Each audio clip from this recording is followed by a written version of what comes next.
Driver हूँ। इतना है कि सरकार से समान काम और समान वेतन हो। 5 महीने से सैलरी नहीं मिल रही है। आपके सामने मैं पब्लिक की समस्याएं रखूंगा, अगर आप सॉल्व करना चाहें, आप भगवान आपको मौका दे तो आप इन बातों को ध्यान में रखिए प्लीज।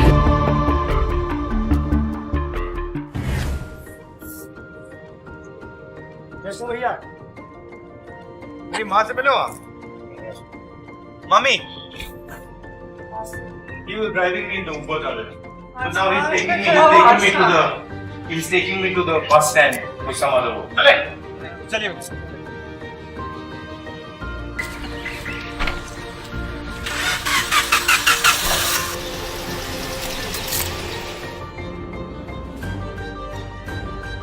नमस्कार, कैसे हैं आप लोग? नमस्कार जी, नमस्कार। नमस्कार नमस्कार। बैठ जाओ यहाँ। आप कंडक्टर हो? आप ड्राइवर हो? कंडक्टर। आप ड्राइवर। आपका कितना बनता है? मैं तो परमानेंट है। सर 800 रुपये एक दिन का बनता है, उसी में SIPF दोनों कटता है और जो रेस्ट बनता है उसको ही पैसे कटते हैं। आप ड्राइवर हो? 21,000 टोटल किलोमीटर के हिसाब से इनका। अच्छा, और कितने घंटे होता है काम? 8 घंटे। 8 घंटे होते हैं, बट अगर 1-2 घंटे ऊपर चलेगा तो पैसा नहीं मिलेगा। नहीं सर, कच्चे हैं, सब कच्चे हैं। सब कच्चे हैं। तो आपको कितना पैसा मिलता है? कॉन्ट्रैक्टर को कितना मिलता है? सर कोई कॉन्ट्रैक्टर नहीं हमारे बीच में। हाँ। हम और DTC हैं, सीधा डायरेक्ट DTC। हाँ जी, बट हमारा 800 रुपये, 816, 13 रुपये एक दिन का, 16 रुपये, उसी में SIPF भी कटेगा। प्लस महीने में हमारा कोई रेस्ट नहीं होता है, ना होली ना दिवाली, कोई दिन नहीं होता? कोई दिन नहीं। संडे सैटरडे कुछ नहीं, उसका पैसा कटेगा जिस दिन हम छुट्टी करेंगे। जितनी छुट्टी करेंगे उतना पैसा कट जाएगा। अगर आपकी मदद की जाए तो क्या करा? हमें सर समान भत्ता देना चाहिए ताकि हम लोगों का भी गुजारा हो सके, बच्चों की भी देखरेख किया जा सके। 5 महीने से सैलरी नहीं मिल रही है। कहाँ से किराया दे, कहाँ से किताबें लाएं, कहाँ से ट्यूशन फीस दे, कहाँ से नहीं मिल रही? आप बस पे अभी नहीं चल रहे हो? बस में चल रहे साहब प्रॉपर। सैलरी कैसे नहीं मिल रही? देने नहीं गवर्नमेंट, राज्य सरकार कह देती है सेंटर को, सेंटर सरकार कह देती है राज्य को। फंड रिलीज नहीं हुआ, ये नहीं हुआ, वो नहीं हुआ, और आगे से 2 महीने का और कह दिया 2 महीने तक और नहीं मिले। जहाँ हाथ पैर मारने मार लो, जिस नेता के पास जाना चले जाओ, जो करना कर लो। अक्टूबर से पहले सैलरी नहीं मिलेगी, ये कह रहे हैं अधिकारी। हमारे बच्चों के साथ ये हो रहा, अब नई भर्ती कर रहे, उनका भी भविष्य खराब करेंगे ये। मैं कंडक्टर DTC कर्मचारी हूँ। हम एक कॉन्ट्रैक्ट बेस पे हैं और हर साल कॉन्ट्रैक्ट रिन्यू होता है। वो भी ड्यूटी कम होती है तो उसे रिन्यू नहीं होने देंगे, फिर कि आप जाइए घर बैठिए। फिर बड़े मुश्किल से हमारे मतलब परमानेंट नहीं बनाना चाहते? हाँ जी सर, हमें पक्का किया जाए, हमें ये मांग है हमारी। या नहीं तो समान वेतन समान काम होना चाहिए हमारा। हम आपसे मांग यही कर रहे हैं बस सरकार से। जब तक शीला दीक्षित हमारी बहन जी थी, जब तक उन्होंने पक्का किया, उनके बाद हमारे कोई अभी तक सुनवाई नहीं, उन्होंने पक्का किया। लेकिन हमारा सवाल ये है सर कि नागरिकता हमारी पक्की, तो नौकरी कच्ची क्यों? क्योंकि आज निजीकरण हो रहा है, सबसे ज्यादा निजीकरण कर रहे हैं लोग, और इस निजीकरण से हमारे बच्चों का क्या भविष्य रहेगा? आज पूरे DTC कर्मचारी हमारे बम की तरह भरे हुए हैं। हम उम्मीद उनसे रखते जो हमारी आवाज़ मुखर करे। सर पिछले 6 महीने से सैलरी नहीं है, और उस सैलरी का नतीजा ये है कि हमारे 24 जवान जो होम गार्ड के हैं वो कोई हार्ट अटैक से, कोई डिप्रेशन से वो दुनिया छोड़ चुके हैं।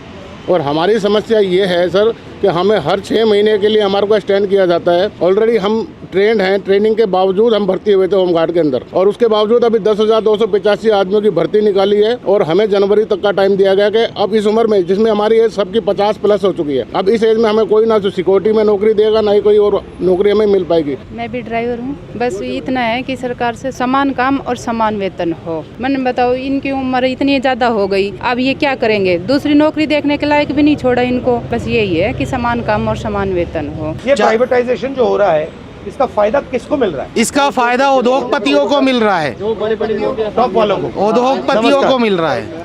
आप एक्सपीरियंस हैं, कब से चला रहे हैं आप? मैं जब चला नहीं रहा, मैं अंदर हूँ वर्कशॉप के अंदर, और मैं वर्कशॉप में, हाँ, जब से बहुत संभाला है, गाय और बिछड़े के समय से मैं कांग्रेस का हो रहा हूँ, और मुझे बहुत खुशी है मेरे लिए, मुझे आपसे मिलने का सौभाग्य मिला। और आपके सामने मैं पब्लिक की समस्याएं रखूंगा, अगर आप सॉल्व करना चाहें, आप भगवान आपको मौका दे तो आप इन बातों को ध्यान में रखिए प्लीज। क्योंकि इसलिए आया हूँ यहाँ। ये आम आदमी है, ये आपकी ही जनता है, और आपसे प्यार करने वाले हैं कांग्रेस के नाम से। बताइए। ठीक है सर, रही बात रोजगार की, आज मोदी जी ने इतना बुरा हाल कर दिया देश का, हमें एक तरह से गुलामी महसूस होती है। पढ़े लिखे का अंतर खत्म कर दिया इन्होंने।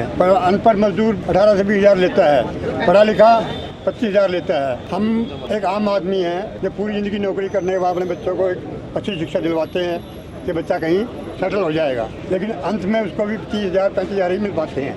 ये हमारे आम लोगों की समस्याएं हैं सर बोलना तो हर कोई चाहता है, आजकल जो बोलता है सीधा उसका काम, गवर्नमेंट का काम है जेल में।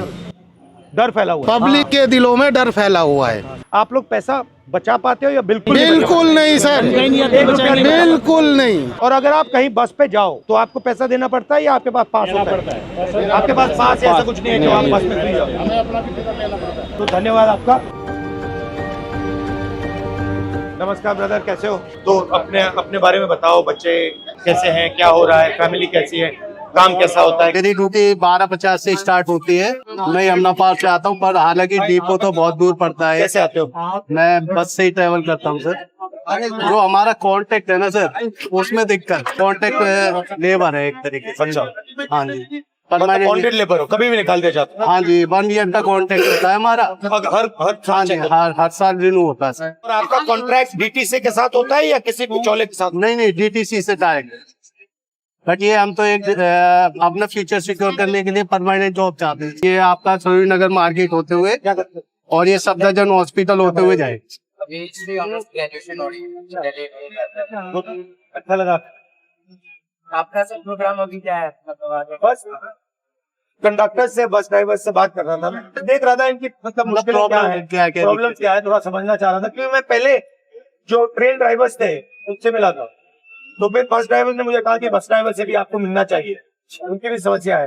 तो यहाँ पे इनकी पेमेंट की समस्या है, होम गार्ड की समस्या है, तो ये मैं थोड़ा समझने की कोशिश तो ये मास रिच तक पहुँचे। बस वही कि लोगों को पता लगे कि आप बस पे बैठ रहे हो, मगर ड्राइवर को क्या करना पड़ता है, कितना पैसा मिलता है, कितनी मुश्किलें हैं, कंडक्टर को क्या भुगतना पड़ता है, फिर सिटीजन जो आ रहे हैं उनको क्या क्या, ये आइडिया। थैंक यू ब्रदर, धन्यवाद भैया, अच्छा लगा आपसे। ओके,